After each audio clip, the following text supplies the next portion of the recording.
يا مطفي وخلي يا مطفي واشعل واشعل واشعل واشعل وهي نار المظلومين وهي نار المقصيين وهي نار المظلومين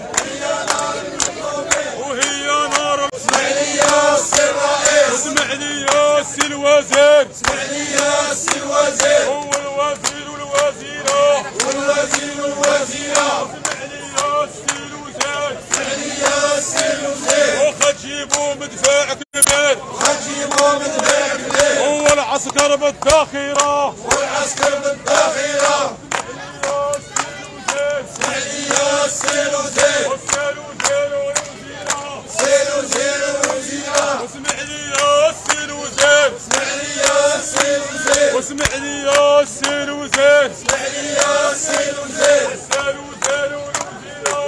الوزير والوزيرة وقد جيبوا مدفع كبير وقد جيبوا مدفع كبير هو العسكر بالذخيرة والعسكر بالذخيرة أنا للصمود تحية نضالية جماهير الشعبية وتحية نضالية تحية نضالية للجماهير الشعبية جماهير الشعبية وتحية نضالية. شكرا للمنابر الإعلامية حرة تغطية هذا الحدث. اليوم ساكنة بن القصيري والمناطق المجاورة جات باش تقول لا لغلاء الأسعار،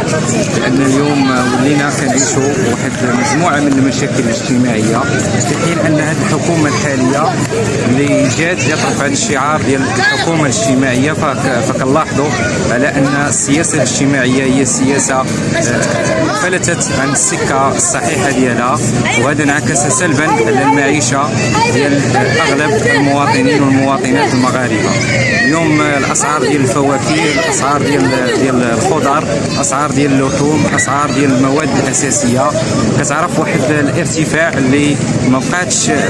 في القدره ديال الشرائيه ديال المواطن، وبالتالي فهو خرج اليوم بشكل سلمي باش يندد ويستنكر هذه السياسه هذه اللي ناتجه بالاساس على الاحتكار وناتجه بالاساس على تغول ديال اصحاب الشركات الراسماليه اللي تسعى الان على انها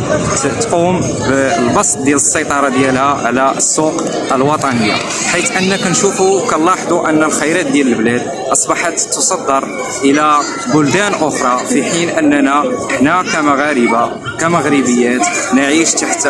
الازمه ديال الفقر. الطبقه الوسطى اللي صمام الامان اليوم، وهذه رساله موجهه للحكومه الحاليه باش انها تاخذ الاجراءات اللازمه في اسرع وقت، تماشيا بالسياسات اللي خذاتها واحد المجموعه من الحكومات اللي